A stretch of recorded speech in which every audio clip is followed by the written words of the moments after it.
আমার যুবকেরা, আল্লাহ পাক নিজের কুদরতি হাতে তোমারে আমারে জান্নাতে উঠাইয়া হাতে কুদরতি হাতে আমার মাওলা খাওয়াবে।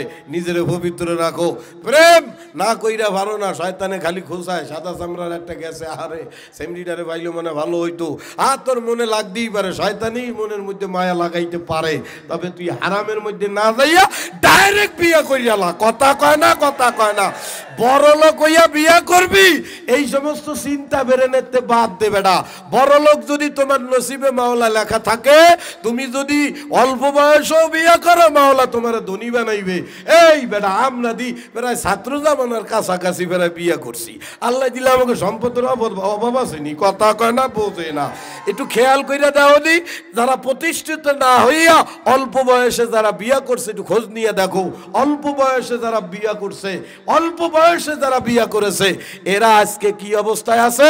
আর যারা নিজের প্রতিষ্ঠিত করে বাড়ি লাগবে, এই লাগবে, ও লাগবে, এই করতে করতে আর বিয়ার মজার বয়সই শেষ। কথা কয় না। এখন প্রতিষ্ঠিত হয়েছে, বাড়ি হয়েছে, গাড়ি হয়েছে, কিন্তু দাঁত একখান নাই, মানে বয়সের চাপ পড়ছে, বোঝে না। এখন উনি কচি মাইয়ে খোঁজে। আচ্ছা আমি মনে মিথ্যা কথা করছি। এখন কি খোঁজে? অল্প বয়সী মাইয়া খোঁজে। এ বেড়া বেড়াকে বিয়া করবে করবে করে সম্পদ জমাইয়া 40 বছর বয়সে আইয়া অল্প বয়সী মাইয়া এখন বিয়া করছে। এখন অল্প বয়সী মাইয়া বয়স বেশি একটা বলার লাগে বিয়া হইলে ওই মাইয়া ওইটারে সহজে মাইনে নিতে পারে। আরে বোঝে না রে, এরপরেই তো টুনাটুনি বাদে। কথা কয় না। এই জন্য ওই আকাম কুকামের বুদ্ধি ঢুকাবা না। পছন্দ হইছে তো হারাম রিলেশন বা ডাইরেক্ট বিয়া করবা ইনশা আল্লাহ। রসুলের কাছে একজন হুজুর আমি তো অভাবের জ্বালায় বাসি না, নবী কয় বিয়া কর। সাহাবী মনে করছে হুজুর মানে ইয়ার কি দিছে। আমি কইছি অভাবের কথা, হুজুর কয় বিয়ে করতে গেছে। আবার আর একদিন আইছে, হুজুর আসলে আমি অভাবের জ্বালায় বাসি না, নবী কয় বিয়া কর। এর পরের বার চিন্তা করে নবীরে এত ফাজলামি করে নাকি, তাইলে মনে হয় নবী ছিঁড়ে আছে, আমার গুরুত্ব দিয়ে করছে। এই গরিব সাহাবী বিয়া করছে, বিয়া কইরা পারে না। আল্লাহ বিয়ার মধ্যে যেই পরিমাণ বরকত দিছে, অল্প দিল ওই সাহাবী বিরাট ধনী হয়ে গেছে। এই জন্য বিয়া করবো ইনশা, নিজেরে পবিত্র রাখবো। পারবো তো ইনশাল্লাহ ভাই? কথা কয় না আমার যুবকরা? কথা কয় না? নিজেরে পবিত্র রাখো ভাই। আল্লাহ পাক রব্বুল আলামিন নিজের পবিত্র কুদরতি হাতে তোমাকে আমাকে খাওয়াবে, মেহমানদারি করবে। সুবহানাল্লাহ, সুবহানাল্লাহ। তাইলে কি বললাম? আল্লাহ কয় লাআল্লাকুম তাত্তাকুন, তোমরা তাকওয়াওয়ালা হয়ে যাইতে পারবা। তাকওয়া হইলে কি হবে? আল্লাহ এভাবে মেহমানদারি করবে। এ কলিজার টুকরা ভাই, আল্লাহ কয় ওয়াসারিউ, এ বান্দারা দৌড়া দৌড়া। কেন কেন? আল্লাহ কয় ওয়াল আসরি, ও বান্দারা তোদের হায়াতের কসম, আমি মাওলা যেই হায়াত তোদেরকে দিছি, এই হায়াতের মতো দৌলত নষ্ট করিস না বান্দা। ওরে বান্দারা একবার যদি হায়াত ফুরাইয়া যায় রে, এ বান্দা বান্দি আর জীবনে কোনোদিন দুনিয়ায় আসতে পারবি না। ও বান্দা বান্দি বড় আদর করে বানাইছি দুনিয়ায়, আমার দেওয়া হায়াত দুনিয়ার পিছনে দিয়ে নষ্ট কইরো না বান্দা। এরপরে আমার মাওলা আপনার আমার হায়াতের নাম নিয়ে কসম খাইয়া কয় ইন্নাল ইনসানা লাফি খুস, এ বান্দারা সবাই কিন্তু চরম বিপদের মধ্যে আছো বান্দারা। কি বিপদ ভাই?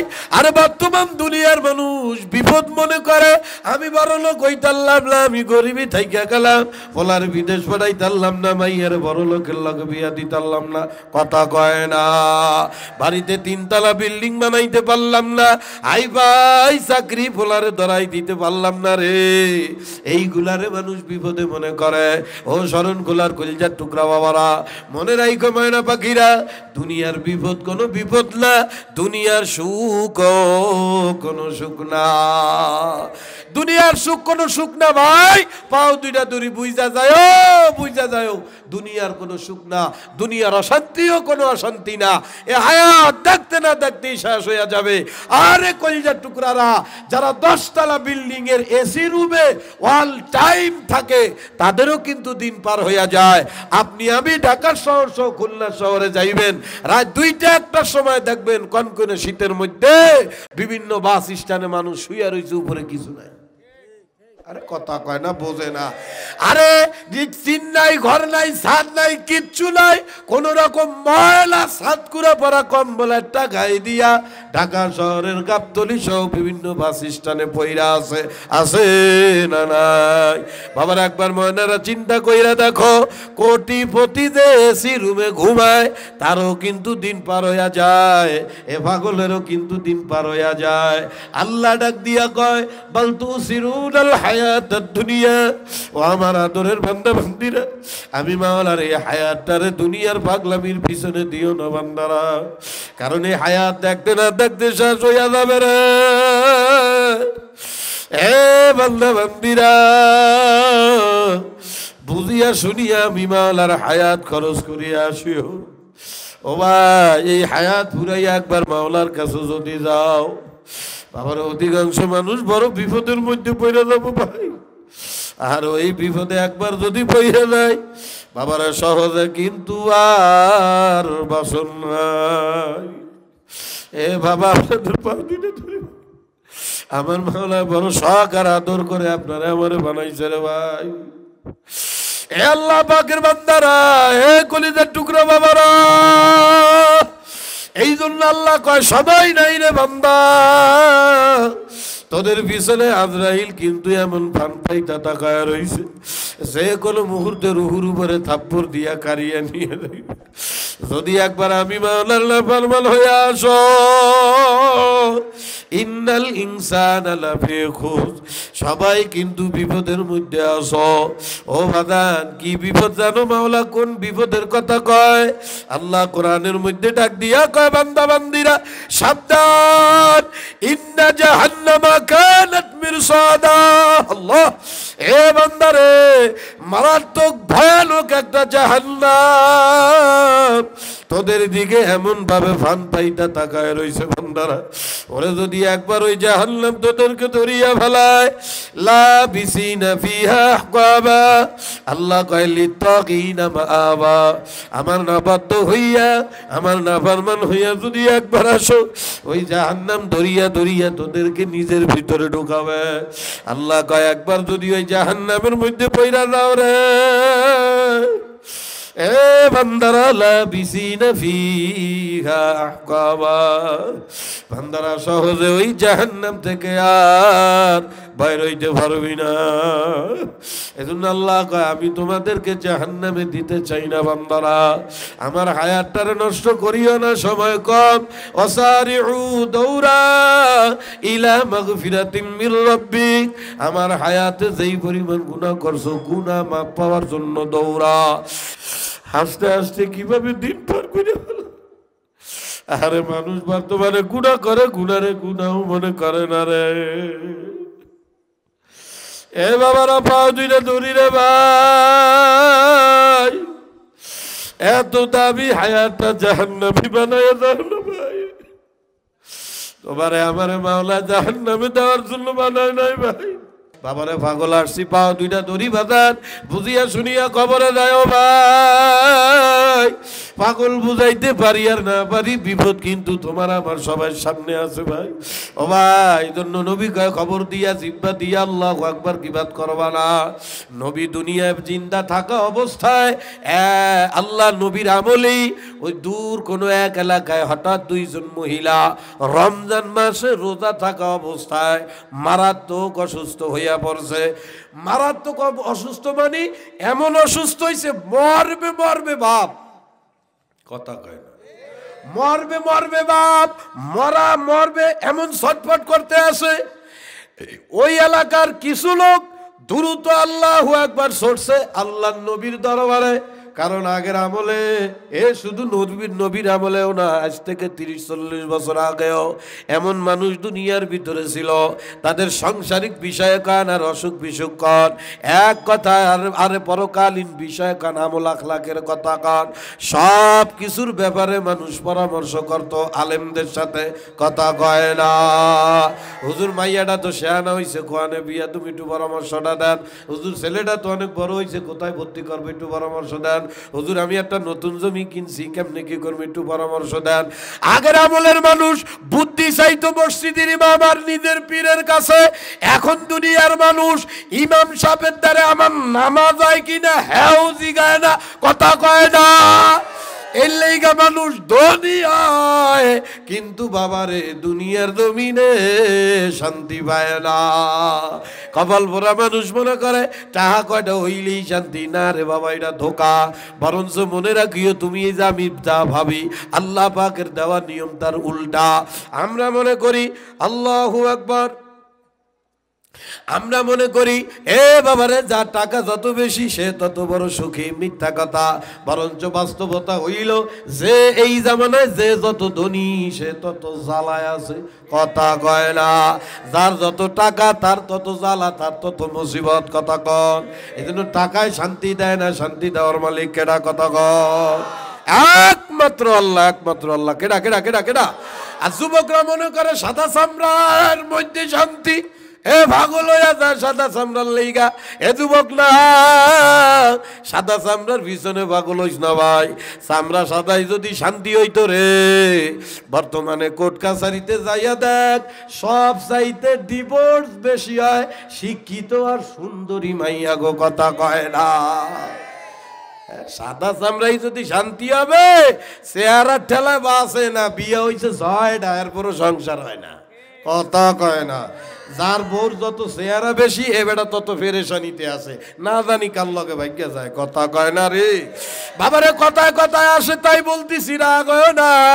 আল্লাহর নবীর কাছে সাহাবায়ে কেরাম চলে যায়, যায় কয় নবী গো আমাদের এলাকায় দুইজন মহিলা রোজা রাখছে, দুইজন মহিলা কিন্তু মারাত্মক মরবে মরবে ভাব, মরণ রোগে পাইছে রোজা তাইকে অবস্থা, এখন কি তাদেরকে রোজা ভাঙ্গাই দেবো না কি নবী? আল্লাহর নবী ডাক দিয়া কয় কি কথাবার্তা কও, তারা কি আগের থেকে কোনো বড় রোগী ছিল নাকি? কয় না নবী, হঠাৎ রোজা রইছে, হঠাৎ করে অসুস্থ মরা মরা ভাব, এখন তাদেরকে রোজা ভাঙ্গাই দেব নাকি তাই শুনতে আপনার কাছে আসছি। আল্লাহর নবী কয় না হইতেই পারে না, আগের থেকে যদি রুগী থাকে তাইলে হইলো ভিন্ন কথা, কথা কয় না, বোঝে না। রোজা থাইকা রোগ হইছে এটা হইতে পারে না, কারণ রোজার মধ্যে ঈমানদার যারা তাদের রোজার মাধ্যমে ঈমান আরো তাজা হয়, কথা কয় না। আল্লাহর নবী বলে ওই দুই মহিলার রোগের সিমটম কি, লক্ষণগুলা কি আমার বলো। সাহাবীরা যখন ওই দুই মহিলার রোগের অসুস্থতাটা কেমন এটা যখন ভাঙ্গা দেয়, তখন আল্লাহর নবী কয় আমার তো সন্দেহ লাগতেছে। আল্লাহর নবী এর পরে ঘরের মধ্যে তার বিবি যে কোনো একজন, হযরত আয়েশা অথবা হযরতে আল্লাহু আকবার উম্মে সালমা রাদিয়াল্লাহু তাআলা আনহা, এই দুইজনের যে কোনো একজন তাদের কাছে একটা ঘর থেকে পেয়ালা চাইলো, ডাক দিয়া কয় বিবি একটা পেয়ালা দাও ঘর থেকে। ঘরের থেকে একটা পেয়ালা দেওয়া হয়েছে, এই পেয়ালাটা নিয়ে আল্লাহর নবী সাহাবীদের হাতে দিয়া কয় যাও দ্রুত চইলা যাও, যেই দুই মহিলা অসুস্থ হইছে ওই দুই মহিলারে যায় আমার কথা বলবা। আল্লাহর নবী বলছে এই পেয়ালার মধ্যে তোমাদেরকে বমি করতে বলছে। সাহাবারা দ্রুত নিয়ে চইলা যায়, ওই দুইজন অসুস্থ মহিলার কাছে যাইয়া আল্লাহর নবীর সাহাবীরা কয় এ অসুস্থ মহিলা, নবীর কাছে গেছিলাম, নবী তোমাদেরকে এর মধ্যে বমি করার জন্য বলছে। ওই দুই মহিলা নবীর কথা শুনিয়া পেয়ালা নিয়ে মুখের কাছে নিয়ে বমি করার চেষ্টা করতে, বাবারে খালি চেষ্টা কেবল শুরু করছে, বমির ভাব করার সাথে সাথে ওই দুই মহিলার মুখ দিয়া তাজা তাজা রক্ত আর গোস্তের খণ্ড পড়ছে। নাউজুবিল্লাহ কয় না, নাউজুবিল্লাহ। তাজা তাজা রক্ত আর গোস্ত এই পেয়ালার মধ্যে পড়ছে। দেখা তো সবাই আসছে যে আরে আল্লাহর অবস্থা একই। এই নিয়া সাহাবীরা দ্রুত আবার ছুটছে আল্লাহর নবীর দরবারে, যাইয়া আল্লাহ রসুলের দরবারে দাঁড়া কই ইয়া রাসূল আল্লাহ কাম তো সারছে, কি অবস্থা? নিয়ে আপনি বলছেন বমি করতে, মহিলাদের সামনে দিছি, খালি বমির ভাব শুরু করছে আর বক বক করে বক বক করিয়া এই গোস্ত আর এই রক্তগুলা পেয়ালায় পড়ছে। আল্লাহর নবী কয় হ্যাঁ আমিও তাই সন্দেহ করেছিলাম, এই দুইজন মহিলা বোকারে রোজা থাইকা গিবাত শিকায়ত করছে, কথা কয় না। আল্লাহর নবী কয় আমি প্রেজেন্ট দুনিয়ায় বাইচা আছি, গিবাত করলে মরা ভাইয়ের গোশত খাওয়া হয়, এই কথাটা আমি নবী দুনিয়ায় জিন্দা থাকতে আল্লাহ দেখায় দিল। সুবহানাল্লাহ কয় না? সুবহানাল্লাহ কয় না? এই জন্য 2 নাম্বার জিহ্বার হেফাজত করিও।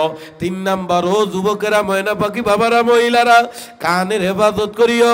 কান দিয়া গান শুনিও না, কান দিয়া কেউ গিবাত করলো গিবাত শুনবা না ভাই, কান দিয়া মিথ্যা কথা কেউ কইলো শুইনো না। ও যুবকরা, কানের মধ্যে বল্টু হান্দাইস না ভাই, কথা কয় না, কথা কয় না, বল্টু বোঝো। আরে কত ভাইয়া পড়ছে রে, কানের মধ্যে বল্টু হান্দাইয়া ঘন্টার পর ঘন্টা পার করে এমন যুবক আছে না নাই? আরে যুবক করে কবু কি? আরে আমার খোদা, বর্তমান যে জিন্দেগি আইছে, বর্তমান মাইয়া, এমন কোন মাইয়া এখন রাস্তাঘাটে পাওয়া যায় না। রাস্তা, ট্রেনে, বাসে, বিমানের কথা তো বাদই দিলাম, আল্লাহ রে আল্লাহ, ওগুলা বিমানে উঠলে আর ইমান থাকে না। আল্লাহ আল্লাহ তো কতবার উড়াইলো, ঢাকার থেকে রংপুর, বিভিন্ন জায়গার থেকে বিমানেই, রংপুরের ওদিকে মাহফিল করতে গেলে, রংপুর, কুড়িগ্রাম, ঠাকুরগাঁও ওদিকে মাহফিল করতে গেলে বিমানে যাইয়া সৈয়দপুর নামতে হয়। বিমানের যেই দশা, একবার গেছি বিমানে, বাইরে কই কেমনে কত একটা বিপদ, এমন জায়গা বইতেছে, আমার ভাষা আস্তে একটা হবিস বইছে, হাফ প্যান্ট ভরা। আসেন না, আসেন কে বসা, আমি আল্লাহ বিমানে ওয়াশ করতে যাইতেছি, ইমানটি বিমানে ঠুয়ে যাইতেছি। আপনারা হাসেন আর দুঃখে কলজাটা ছিঁড়ে যাইতে আছে। আরে মাইয়াটা যদি হিন্দুর বাচ্চা হইতো, খ্রিস্টানের বাচ্চা হইতো, তাও তো একটা বুঝ দেওয়া যায়। মুসলমানের বাচ্চা আদা ল্যাংডা গেঞ্জিয়ার টাকায় হাফ প্যান্ট ভরা বিমানে উঠছে, এমন অবস্থা এয়ারপোর্টের ভিতরে। কারে বুঝাই, কেমনে বুঝাই? আরে বাবা, বিমানের কথা বাদ দিলাম, বিমানে ইমান খায়। এ বাবা, আবার ভুল বুঝছেন টুঝছেন না, বেশিরভাগই বেহায় আপনার কারণে হয়। আর বাসে ট্রেনে উঠি, এমন একটা মাইয়া এখন পাওয়া যায় না যে বাসে আর ট্রেনে উঠছে, হাতে ঠেলা মোবাইল আর কানের মধ্যে বল্টু নাই। বল্টু মানে ইয়ারফোন, বোঝে না রে, বোঝে না। মুরব্বীরা বুঝতে আছেন না? এই ইয়ারফোন, এই হান্দাইয়া দিয়া ঘন্টার পর ঘন্টা পক পক পক পক করে, ওই কানের মধ্যে থাকে। এরপরে ব্রেন বুদ্ধি যায় নষ্ট হইয়া, ওই বিভিন্ন জায়গায় যায়। যুবকরা আমারে কয়, হুজুর একটু দোয়া করেন, এত ফরাফরি ব্রেনে মনে থাকে না। থাকবে কেমনে? সারাদিন কানের মধ্যে বল্টু হান্দায় তো বেটা, কথা কয় না, বোঝে না। পাগলামি কইরো না, ব্রেন নষ্ট কইরো না ভাই। ও আল্লাহর রাসূল বলে 3 নম্বর কানের হেফাজত করবা, কান দিয়ে আজে বাজে কিছু শুইনো না। রাগ আছেন না আপনারা? নাম্বার 4 আল্লাহর ওলিরা কয় অন্য অন্য অঙ্গ প্রত্যঙ্গকে হেফাজত করবা। অন্য অন্য অঙ্গ প্রত্যঙ্গ মানে হাত দিয়া খারাপ জিনিস ধরবা না, পাও দিয়া খারাপ কাজে যাইবা না, কথা কয় না। এ কলিজার টুকরা ভাই, 4 নাম্বার অন্য অন্য অঙ্গ প্রত্যঙ্গকে গুনাহ থেকে বাঁচাইও ভাই। নাম্বার 5 আল্লাহর ওলিরা কয় 5 নাম্বার সারাদিন কষ্ট কইরা রোজা থাইকা হারাম দিয়া ইফতারি কইরো না।